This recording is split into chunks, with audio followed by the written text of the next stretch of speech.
Hello everyone, this is Highlander from MTG Cardsmith doing another custom Magic the Gathering card review. And today I have my very special guest with me, the beautiful, the talented, jpastor. Say hello. Okay, on both of those adjectives. You did a good job with those. You are beautiful and talented. You've got a great voice, and I would join your congregation if you were taking new members. Convent. All right, so here we got a card by Hergusbergus, Nirumbee of the Pryor Mountains. Holy moly, what a name. Yeah, and also it takes up the entire bar, and there's no cost, so this should be interesting. Well, it's transformed. No, it's not. It's a foretell card. You can only foretell it. Yeah. Oh. So this is a spirit dwarf at 5/4. With foretell 5, when Nirumbee of the Pryor Mountains enters the battlefield, it deals 3 damage to target creature. Whenever a creature an opponent controls dies, you may discard a card. If you do, draw a card. So what do you think about Nirumbee of the Pryor Mountains? What's your first impression? It's very thematic. First impression is we're dealing with a spirit dwarf. Like, how many of those exist? Let's find out. That's my first focus. Let's find out. Extremely unique, if so. Theme-wise and... Spirit. Not. Dwarf. There's one. Oh no, there isn't. This is a foreign card. What's the name of this guy again? Pillar Drop Warden, I think. This one is a spirit dwarf. Why did it give me the Spanish one? But it is a spirit dwarf. Okay, so this is the only other spirit dwarf in the history of Magic. Looks like a dwarf, but okay. Yeah, I agree. It didn't really look like a dwarf, but neither does this. I mean, this one looks more like a... It deals 3 damage to target creature. Okay, so first off, the foretell part. So this can only be foretold, which wow, I don't know. Yeah, doesn't seem like I mean, can't we just put a mana cost on this thing too? You know what I mean? What's that? Why can't we just put a mana cost on this thing as well? Why does it have probably because the name wouldn't allow it, you know? No, I don't know if that's the reason, but yeah, I mean, I kind of agree. So okay, so here's the thing. I think having a card that you can only foretell is interesting. It's definitely something that hasn't really been explored, but I think you need to have a reason to do it, and I don't necessarily see a reason on this card for that, you know? It's not like this card is like super powerful.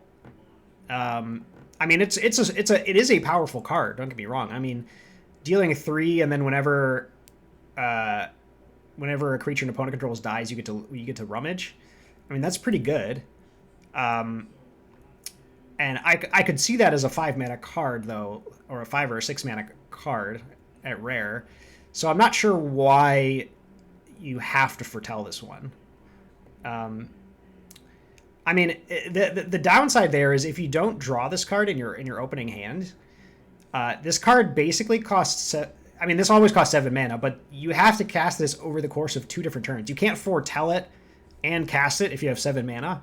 You literally have to foretell it, wait till next turn, and then cast it, right? So it's really quite a downside not being able to just cast this thing for a mana cost. Do you agree with that statement? jpastor? Are you still there? Hello?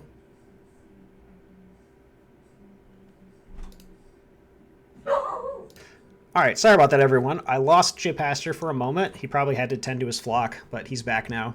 I exploded. You explode. Oh, he exploded and resurrected. Wow. Okay. Okay, so I was talking about how foretelling this is... only being able to foretell this is an interesting idea, but for this card, it's a pretty big downside. Give me some more of your thoughts on this. The one-time damage part is not strong enough for a rare card. especially since we only can foretell it for 5 mana, only doing 3 damage to target creature, and then afterwards, all we're doing is discarding a card and drawing a card. So it's I don't know. This to me feels a lot more like an underpowered card. Interesting. I think if you could cast this card for 5, I think it's getting pretty close to rare, if you ask me. Like, this card would be really strong as an uncommon. The 3 damage one time is pretty good. I mean, 3 damage is high enough that you're definitely killing something significant. And you get to rummage immediately. And after that, anytime a creature an opponent controls dies, you get to rummage. I mean, I think that's pretty good value. Like, you get to throw away your lands, look for like real cards. I think this one, it is a little bit weak, I think, for the cost, of course, because of this foretell thing. But I think, in my opinion, it's getting pretty close to rarity. I wouldn't want to. Let me just say this: I wouldn't want to play a limited format that had this guy at uncommon. I think this guy would dominate that format pretty hard.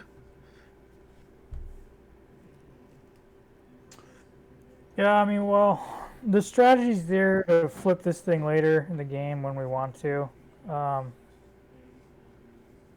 don't know. I just think we're obviously probably going to kill something when we first flip this thing, and then get the immediate rummage off of that. But beyond that, it's just a 5/4. You know what I mean? And it might die on the way up, so or it might get removed, right? Oh no, hang on, that's not right. It's exiled. Never mind. Just kidding. Yeah, it's not. I was thinking morph. It's not morph. Yeah. Yeah, I mean, Morph. I'm guessing.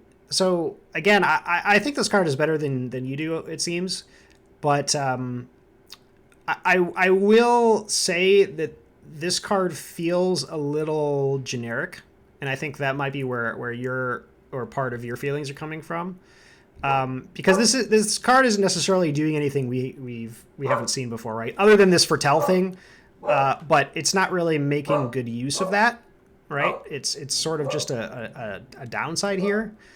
I mean, don't, you know, being able to rummage every time a creature an opponent controls dies, I wouldn't sneeze at that. That's. I mean, I don't know if you played Crimson Vow, but blood tokens were very good. And this is essentially blood tokens every time you kill a creature, except you don't have to pay the mana. Yeah, I'm thinking now what I would have loved to have seen on this guy would have been a guy that you can foretell down, and when it enters the battlefield, it deals 3 damage to each creature, and whenever a creature dies this way, you can rummage. And then just do it like a one-time effect, and then afterwards it's basically just a 5/4, you know? I mean, that would be a very strong card, for sure.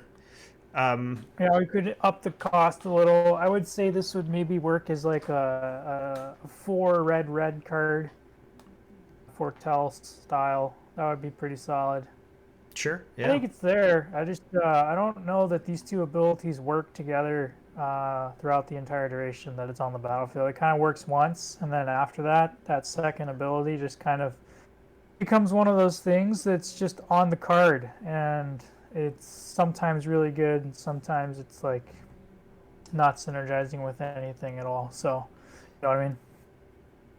Yeah, I mean, again, I think that rummage clause is, while it doesn't feel exciting to me either, but I think it's better than it looks, in my opinion. So anyway, okay. So my rating for this card, I would probably give this one a 6 out of 10. I think that it's a fine Magic card.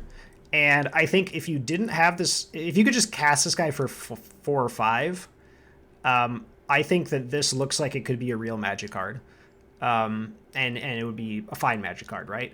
Nothing exciting, right? Nothing really unique, super unique about it, but it would be a good Magic card. But I think this foretell thing it takes it down a couple notches, because this is a pretty big downside, not being able to cast this guy. And I think that's such a waste of this idea of a card that you can only foretell. You know, I think there's some room there for exploration. It's just not like this, you know, not like this Twitch emoji. I agree. So what's your rating for this one?